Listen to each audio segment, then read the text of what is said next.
Guys, we just got in from jet skiing. We're just going to show you a few before and afters of the salt removal. And first things first, fill the canister with water, put it pressure there. Oh Jesus! Then you just want to add like a little dollop, like 20-30 mils.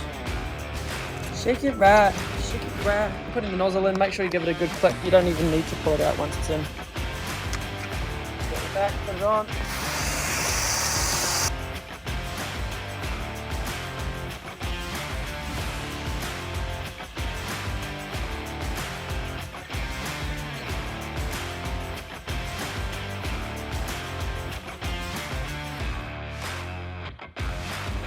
Oh, while you're waiting, crack a cold one.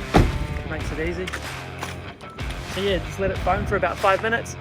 Rinse it off. If it starts to dry, just do it again.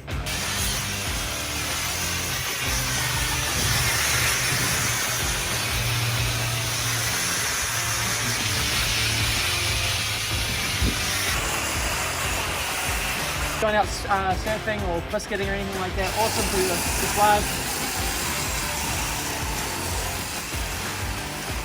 Hey guys, so we just brought the ski in. It's obviously a little bit wet still, but you can clearly see all the salt's gone, no residue. Clearly see the captain's done the job.